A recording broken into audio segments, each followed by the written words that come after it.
Good morning students. हमारा अब next topic है इम्पोर्टेंस ऑफ डिसेंट्रलाइजेशन। अब डिसेंट्रलाइजेशन की क्या क्या इंपॉर्टेंस है, ठीक है। तो फर्स्ट ऑफ ऑल क्या है कि डेवलप इनिशिएटिव अमोंग सबॉर्डिनेट्स। अब जो सबॉर्डिनेट है उसके अकॉर्डिंग भी इनिशिएटिव क्या डेवलप करेगा, उसमें ये डेवलप करेगा इनिशिएटिव सबॉर्डिनेट्स में कैसे करेगा कि उनमें जो सेल्फ रिलायंस है, सेल्फ कॉन्फिडेंस है, उसको डेवलप करेगा उसमें, ठीक है। क्योंकि उनमें डिसीजन मेकिंग की पावर आएगी, उनको जो हाई लेवल पे जो डिसीजन ली जाती है उनके कैपेबल बनाया जाएगा। तो इसीलिए है कि जो लोअर लेवल पे जो मैनेजर्स होंगे आपके, वो भी क्या है वो आपके जो अपर लेवल पे जो डिसीजन ली जाते हैं उनके अकॉर्डिंग उनसे अवेयर होंगे वो, और उनको इनिशिएटिव मिलेगा यहाँ पे कि वो भी जो है अगर बेटर वे से परफॉर्म करेंगे तो उनको अथॉरिटी दी जाएगी, उनको मतलब डिसेंट्रलाइजेशन किया जाएगा पावर का, तो उनको मतलब ज़्यादा जो अपर लेवल पर डिसीजन लेने की अथॉरिटी दी जाएगी। तो यहाँ पर क्या है कि उनको ज़्यादा फ्रीडम भी मिलेगी अपने डिसीजन खुद लेने के, और इससे वो क्या है अपने आप पे मतलब जजमेंट खुद लेंगे। उनको इंडिपेंडेंट होने की जो पावर, इंडिपेंडेंट होने की जो मतलब थिंकिंग है वो डेवलप होगी उनके अंदर। नेक्स्ट क्या है कि develop managerial talent for future. अब क्या है कि जो आपके जिनको अथॉरिटी दी गई है या डिसेंट्रलाइजेशन किया गया है, तो लोअर लेवल पर जो आपके हेड हैं या सबॉर्डिनेट हैं वो भी क्या हो जाएंगे, फ्यूचर के मैनेजर बनने के लायक हो जाएंगे। वो कैसे हो जाएंगे, क्योंकि अभी प्रेजेंट में वो सबॉर्डिनेट्स हैं, लेकिन डिसीजन किसके ले रहे हैं, वो अपर लेवल वाले मैनेजर्स के ले रहे हैं ना। उन्होंने उनको मतलब अथॉरिटी दी है या डिसेंट्रलाइजेशन किया पावर का, ठीक है। तो वो मैनेजरियल टैलेंट जो है फ्यूचर के लिए वो भी उनमें डेवलप हो रहा है। नेक्स्ट आपका क्या है कि क्विक डिसीजन मेकिंग।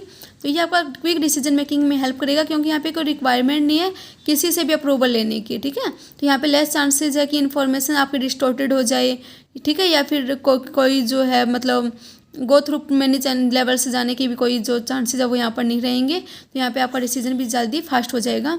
नेक्स्ट है रिलीफ टू टॉप मैनेजमेंट। अब टॉप मैनेजमेंट है उसके के पास भी क्या है, एक्सेस वर्क था, ओवरबर्डन था वर्क का, उन्होंने डेलीगेट कर दिया डिवीजन करके, ठीक है, डिसेंट्रलाइजेशन कर दिया आपने उसका जो वर्क का। तो यहाँ पे क्या उनके पास भी रिलीफ हो जाएगा, जो बाकी वर्क है उनको वो प्रॉपरली हैंडल कर लेंगे, ठीक है। नेक्स्ट आपका फैसिलिटेट ग्रोथ। अब इसमें क्या है कि डिसेंट्रलाइजेशन में यहाँ पे फुल लिबर्टी दी जाएगी सबॉर्डिनेट को, किसके लिए, एक डिसीजन लेने के लिए। तो ये सिचुएशन जो रिस्पॉन्सिबिलिटी की सेंस क्रिएट करेगी सबॉर्डिनेट्स में। इससे से क्या है वो अपने रिजल्ट उसको बेटरली अचीव करने के लिए एफर्ट्स करेंगे। और अगर आपको बिजनेस को एक्सपेंड करना है या ग्रोथ करना है तो इस केस में भी आप इजीली कर सकते हो। क्यों कर सकते हो, क्योंकि जो आपके सबॉर्डिनेट है वो भी आपके कैपेबल हैं या डिसीजन लेने की उनमें पावर या कैपेसिटी है, ठीक है, एबिलिटी है उनमें। तो इससे आपका जो बिजनेस ऑर्गेनाइजेशन है उसको डेवलप करने में भी आपको हेल्प मिलेगी। नेक्स्ट आपका क्या है, बेटर कंट्रोल। अब इसमें क्या है कि डिसेंट्रलाइजेशन क्या है कि वो आपका इवैल्यूएट करेगा वर्क परफॉर्मेंस को, किस पर, सारे लेवल्स पर, और ये पॉसिबल कर देगा किसको, अकाउंटेबिलिटी फिक्स करने के लिए। तो ये सिचुएशन जो है लाइक आपकी किसकी तरह है, जिस तरह है ये चैलेंज की तरह है कि हर एक डिपार्टमेंट पे चैलेंज हो जाएगा, ठीक है।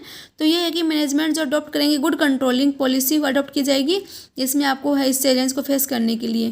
तो ये है कि कंट्रोल भी आपका क्या होगा, बेटर वे से हो जाएगा।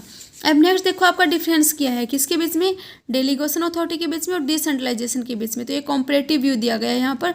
तो डिफरेंस क्या है, फर्स्ट ऑफ ऑल क्या है, नेचर क्या है। तो डेलीगेशन ऑफ अथॉरिटी का नेचर क्या है मेनली, कि delegation of authority is inevitable का मतलब क्या है, इंपॉर्टेंट है ये आपकी, and work can not be proceed in its absence.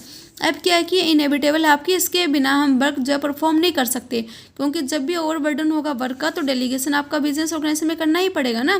क्योंकि जो मैनेजर्स है वो क्या, अगर ओवरबर्डन है तो वो वर्क को प्रॉपरली हैंडल नहीं कर पाएंगे, टाइमली भी आपका कंप्लीट नहीं होगा। तो डेलीगेशन ऑफ जो अथॉरिटी है उसकी आपको रिक्वायरमेंट होगी। लेकिन डिसेंट्रलाइजेशन के बारे में क्या है कि नेसेसरी नहीं है, और work can be proceed in its absence. अब डिसेंट्रलाइजेशन आपके लिए इंपॉर्टेंट इतना मतलब नेसेसरी नहीं है, इसके एब्सेंस में भी आपका वर्क कंटिन्यू चलता रहेगा। इसका मतलब क्या है कि डेलीगेशन ऑफ अथॉरिटी जो है रूटीन के वर्क को करने के लिए आपकी ज़्यादा इंपॉर्टेंट है। नेक्स्ट आपका फ्रीडम ऑफ एक्शन। अब क्या है कि डेलीगेशन ऑफ अथॉरिटी में लेस फ्रीडम मिलेगी, क्यों, क्या है कि अगर हमने डेलीगेट कर दी अथॉरिटी तो उसके बाद में क्या है कि डेलीगेटर जो है उस पर फुल कंट्रोल रहेगा, डेलीगेटर का फुल कंट्रोल रहेगा किस पर रहेगा, सबॉर्डिनेट पर। यही है कि अगर मान लो चीफ मैनेजर ने क्या दिया है, अथॉरिटी दी है किसी काम को करने के लिए, पर जो प्रोडक्शन मैनेजर है उसको प्रोडक्शन मैनेजर ने अपनी अथॉरिटी डेलीगेट कर दी, किसको कर दी, अपने सबॉर्डिनेट को। लेकिन जो है फुल जो सबॉर्डिनेट है उसका भी क्या, जो आपका प्रोडक्शन मैनेजर उसका भी तो फुल कंट्रोल रहेगा ना अपने सबॉर्डिनेट पर, ठीक है। तो इसका मतलब ये नहीं है कि इसको पूरी फ्रीडम मिल जाएगी सबॉर्डिनेट को।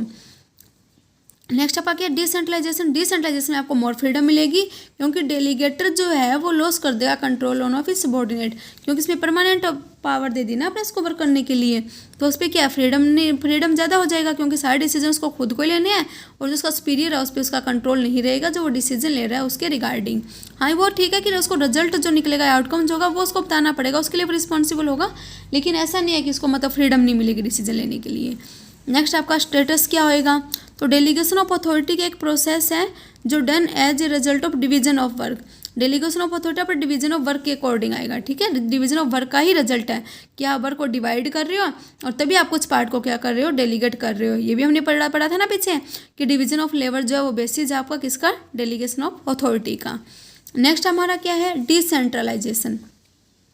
तो डिसेंट्रलाइजेशन में क्या आपका कि एक रिजल्ट है किसका, पॉलिसीज का, जो फ्रेम की गई है हायर ऑफिशियल के द्वारा। तो हायर ऑफिशियल ने जो भी पॉलिसीज बनाई है ना, फ्रेम किया, उसी का रिजल्ट आपका डिसेंट्रलाइजेशन है, क्योंकि आपका पॉलिसीज में ही होगा, तो पॉलिसीज के थ्रू ही आपका डिसीजन लिया जाएगा। नेक्स्ट आपका क्या है कि स्कोप क्या है। अब डेलीगेशन ऑफ अथॉरिटी का स्कोप क्या है, तो डेलीगेशन ऑफ अथॉरिटी है वो डिपिक्ट करती है, डिपिक्ट का मतलब शो करती है, क्या शो करेगी ये, limited distribution of authority, that is why scope is limited. Mainly scope है, तो स्कोप आपका डेलीगेशन ऑफ अथॉरिटी का लिमिटेड है। लिमिटेड क्यों है इसका, क्योंकि यहाँ पे जो लिमिटेड डिस्ट्रीब्यूशन किया जाता है अथॉरिटी का, अथॉरिटी सारी अथॉरिटी नहीं जाएगी, पर्टिकुलर जो एक्सेस वर्क है हमने उस पार्ट्स वर्क को पूरे पार्ट्स में डिवाइड कर दिया, अब जो पर्टिकुलर वर्क है वही हम देंगे ना जो हमारे पास एक्स्ट्रा है, उसी से रिगार्डिंग उसको अथॉरिटी मिलेगी। तो यहाँ पे लिमिटेड डिस्ट्रीब्यूशन जो अथॉरिटी का वो किया गया है। नेक्स्ट हमारा क्या है, डिसेंट्रलाइजेशन। तो ये क्या डिपिक्ट करेगा, broader distribution of authority, that is wide scope is broad. तो जो डिसेंट्रलाइजेशन का स्कोप है वो आपका ब्रॉड है। इसका ब्रॉड क्यों है, मेनली हमने एक ये भी देखा था एग्जांपल में कि डेलीगेशन ऑफ अथॉरिटी क्या आपका मेनली एक को दी जाती है, जैसा चीफ मैनेजर है उसने जो अपॉइंट करने की जो पर्सन को या सेल्स जो भी मतलब एम्प्लॉयज़ अपॉइंट करने हैं उसकी अथॉरिटी किसको दी, प्रोडक्शन मैनेजर को दी, तो लिमिटेड स्कोप हुआ इसका।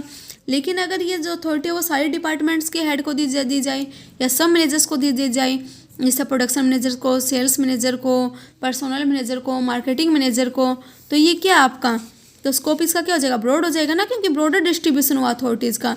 आपके ऑर्गेनाइजेशन में जितने भी डिपार्टमेंट हैं, हर एक डिपार्टमेंट के मैनेजर को क्या मिल गया, उनको अथॉरिटी मिल गई काम करने की, ठीक है ना। तो इसलिए क्या है, इसका जो स्कोप है वो आपका वाइडर हो जाएगा। तो डिसेंट्रलाइजेशन का स्कोप आपका वाइडर है और डेलीगेशन ऑफ अथॉरिटी का स्कोप आपका क्या है, लिमिटेड है। नेक्स्ट हमारा पर्पज क्या है, तो डेलीगेशन ऑफ अथॉरिटी जो है उसका पर्पज क्या आपका, इसका पर्पज है reduction of the workload of an officer. Mainly ये डेलीगेशन ऑफ अथॉरिटी हम इसी पर्पज से करते हैं कि जो एक्स्ट्रा वर्कलोड है आपके मैनेजर के ऊपर वो क्या हो जाए, कम हो जाए, ठीक है। तो वर्कलोड को रिड्यूस करने के लिए हम क्या करते हैं, डेलीगेशन ऑफ अथॉरिटी करते हैं। अगर कोई मैनेजर है वो अपना वर्क प्रॉपरली मतलब टाइमली हैंडल कर पा रहा है, एक्सेस नहीं है, तो हमें डेलीगेशन ऑफ अथॉरिटी की रिक्वायरमेंट नहीं होगी, अगर है तो उसी केस में हमें डेलीगेशन ऑफ अथॉरिटी की रिक्वायरमेंट होगी। नेक्स्ट हमारा क्या, डिसेंट्रलाइजेशन। तो इसका पर्पज क्या है, expansion of the authority in an organization. इसका पर्पज ये कि हमें एक्सपेंड करना है किसको, अथॉरिटी को, किसमें, ऑर्गेनाइजेशन में। तो अगर हमें ऑर्गेनाइजेशन में अथॉरिटी को एक्सपेंड करना है तो हमें क्या यूज करना पड़ेगा, डिसेंट्रलाइजेशन यूज करना पड़ेगा। तो एक्सपेंड कैसे हुआ, अब वही है कि आपने अथॉरिटी क्या है सारे डिपार्टमेंट के मैनेजर्स को दे दी या सारे डिपार्टमेंट के हेड को दे दी, तो ऑफकोर्स आपका जो है अथॉरिटी का या फिर जो अथॉरिटी है उसका एक्सपेंशन हुआ आपका। तो इसी को हम क्या बोलते हैं, डिसेंट्रलाइजेशन। क्योंकि डेलीगेशन ऑफ अथॉरिटी में हम मल्टीप्लाई किससे करते हैं, 1 से करते हैं, और डेलीगेशन ऑफ जो डिसेंट्रलाइजेशन आपका उसमें हम कितने से मल्टीप्लाई करते हैं, मल्टीप्लाई बाय मैनी। तो ये मेनली आपका हमने क्या देखा, डिफरेंस देखा डेलीगेशन ऑफ अथॉरिटी में और आपका डिसेंट्रलाइजेशन में। दोनों टर्म आपके देखने में सिमिलर लगती हैं आपको, लेकिन इन दोनों में डिफरेंसेस है, तो आप दोनों को इन दोनों में कंफ्यूज नहीं होना। और मेनली ये होता है कि डेलीगेशन ऑफ अथॉरिटी आपका मेनली टेम्परेरी बेसिस पर होता है, ये पर्टिकुलर वर्क के लिए ही होता है, लेकिन डिसेंट्रलाइजेशन आपका क्या है, परमानेंट बेसिस पे होता है, ठीक है। ये आपको इसमें सिर्फ 1 से मल्टीप्लाई करते हैं, इसमें हम किससे मल्टीप्लाई करते हैं, मैनी से मल्टीप्लाई करते हैं। तो स्कोप आपका डिसेंट्रलाइजेशन का स्कोप वाइडर है किसके कंपैरिजन में, डेलीगेशन ऑफ अथॉरिटी के कंपैरिजन में। नेक्स्ट वीडियो में हम अपना फिर नेक्स्ट चैप्टर स्टार्ट करेंगे, ये चैप्टर हमारा यहीं